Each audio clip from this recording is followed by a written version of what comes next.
प्रिय भक्तों, इस वीडियो में हम आपको कबीर बीजक मूल अर्थ सहित प्रथम प्रकरण रामायणी का प्रथम पाठ रामायणी 6वां, 7वां, 8वां हम आपको हिंदी अर्थ सहित हिंदी में हम आपको गाकर सुनाने वाले हैं, जो आपको सुनकर काफ़ी आनंद मिलेगा। वीडियो की लास्ट डेट तक ज़रूर बने रहिएगा ताकि आपको सारी जानकारी सही तरीके से मिल सके, और बेल वाली घंटी दबाना मत भूलें ताकि आपको सारी नोटिफिकेशन हमेशा मिलती रहे। तो प्रिय भक्तों सुनिएगा।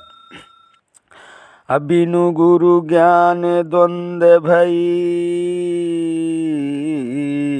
खसम कहीं मिली बात। अयुग युग सो कहवैया, काहू न मानी बात।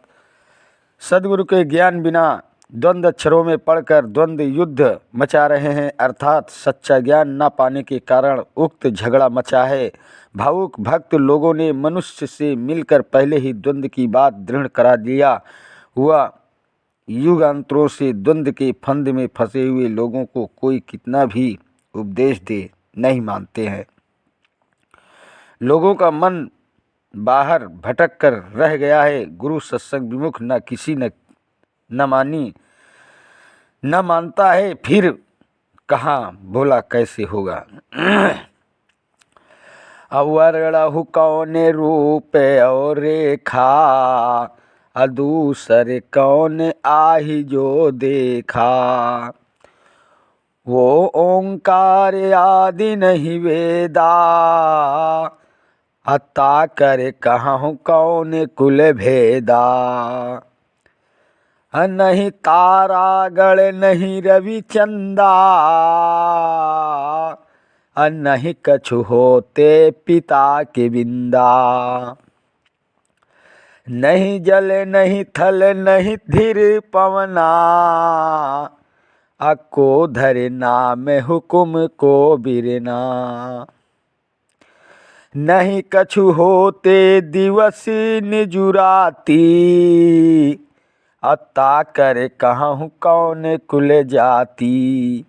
सदगुरु दास जी कहते हैं कि ए मनुष्यों, तुम कौन सी बात या स्वरूप का वर्णन करते हो और उसका कैसा रूपा व लक्षण बताते हो, और कोई दूसरा भी है जो उसे देखा हो। अर्थात अनदेखी काल्पनिक चीज को महत्व दे रहे हो और आत्मा रूप आत्मरात्मा को नहीं देख रहे हो। ये कैसी बड़ी भूल है।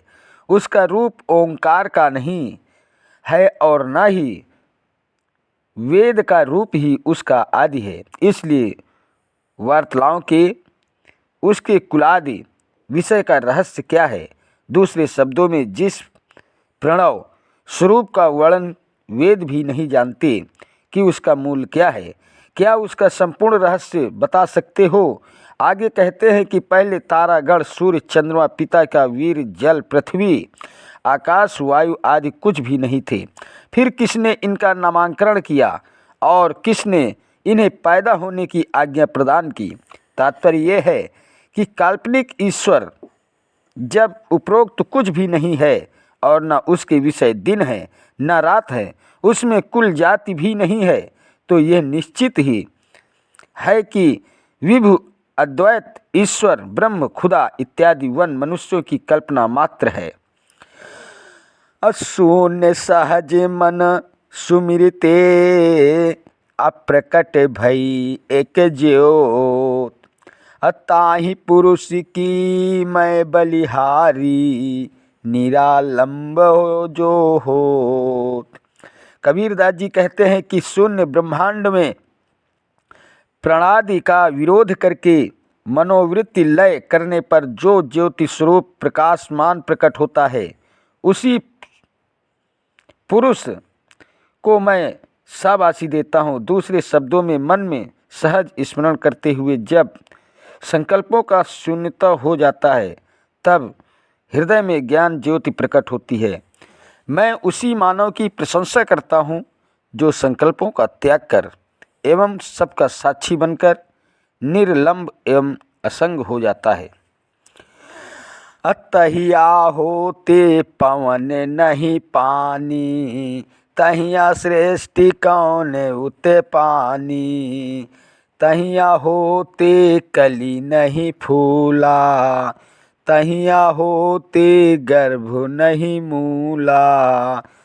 तहिया होते विद्या नहीं वेदा, तहिया होते शब्द नहीं स्वादा। तहिया होते पिंड नहीं बासु, नहीं धर धरणी न पवन आकाशु। तहिया होते गुरु नहीं चेला, गम्य अगम्य न पंथ दुहेला। तहिया अर्थात विदेह मुक्त दशा में जबकि पवन पानी आदि भौतिक वस्तुओं का समान भी नहीं होता, तो फिर वहाँ से पुनः शरीर रूपी सृष्टि कौन किससे कैसे उत्पन्न करेगा। अर्थात जब आरंभ काल में पवन तथा पानी में भी नहीं थे, तब मूल द्रव्य के बिना सृष्टि किसने बना दी। कहते हैं कि उस समय न कली थी, न ही फूल था, न तो गर्भ था, और न ही उसका मूल यानी रजवीर ही था। उस समय विद्या, वेद, शब्द, स्वाद आदि कुछ भी नहीं थे। न तो शरीर था, न उसमें वसने वाला जीव। उस समय पर्वत, पृथ्वी, हवा, आकाश कुछ नहीं थे। गुरु शिष्य नहीं थे, एवं सरल व कठिन कोई मार्ग नहीं थे, अर्थात कुछ भी नहीं था। अविगति की गति को कहो, अजा के गाँव न ठाव। अगुड़ बिहूना पेखना, का कहीं लीजे नाव। कबीरदास जी कहते हैं कि जिसका कोई पता जुकाम नहीं है, उस अज्ञात को बातें क्या करते हो। इस गुणविहीन दर्शन में कर्ता और कारण से क्या नाम कहोगे। तात्पर्य यह है कि विदेह पानी यानी युक्त पुरुष का पुनरागमन सर्वथा सुनिश्चित है। तत्त्वमसि इनके उपदेशा, ई उपनिषद कहे संदेशा। हे निश्चय इनके बड़ भारी, वाहिक वर्णन करे अधिकारी। परम तत्व का निज परमाना, सनकादिक नारद सुख माना। याज्ञवल्क्य और जनक संवादा, दत्तात्रेय वो ही रस स्वादा। वो ही बात राम वशिष्ठ मिली गाई, वो ही बात कृष्ण उद्धव समुझाई। वो ही बात जो जनक दृढ़ाई, देह धरे विदेह कहाई। सद्गुरु कहते हैं कि ब्रह्मवासियों का उपदेश है कि तत्त्वमसि अर्थात वह तुम हो, और उपनिषद भी यही संदेश देते हैं। इनको इस सिद्धांत पर पूरा निश्चय यानी विश्वास भी है, और अधिकारी पात्र मिलने पर ये इसी सिद्धांत का प्रतिपादन करते हैं। तात्पर्य यह है कि तत्त्वमसि ही इनका प्रमाणिक परम तत्व है।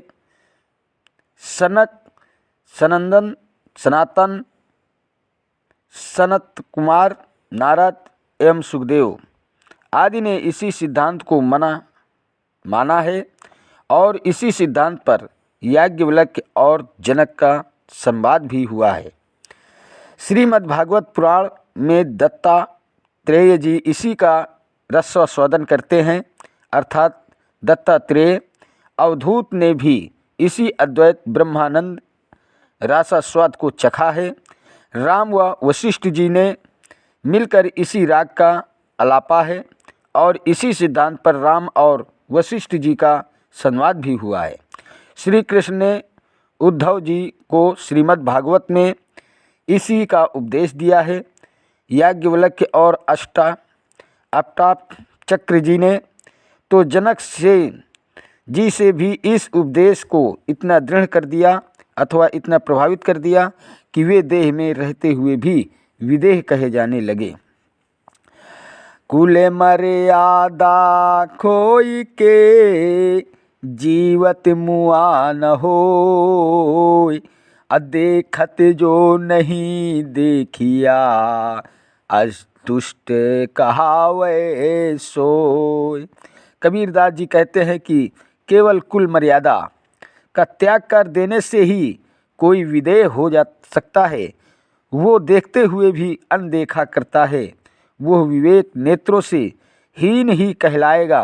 तात्पर्य यह है कि देखते हुए भी विचार दृष्टि से जो प्रारंभ को नहीं देखता वही अदृष्ट अंधा विचारहीन कहलाता है। प्रिय दोस्तों, अगर आपको ये वीडियो सुनकर पसंद आया हो तो वीडियो लाइक, शेयर और सब्सक्राइब कीजिएगा। चैनल पर नए हैं तो बेल वाली घंटी दबाना मत भूलें ताकि आपको इसी प्रकार की नोटिफिकेशन हमेशा मिलती रहे। धन्यवाद देता हूं आप सभी को, मेरा यूट्यूब वीडियो देखने वाले दर्शकों को। नमस्कार दोस्तों, जय हिंद, जय भारत, वंदे मातरम।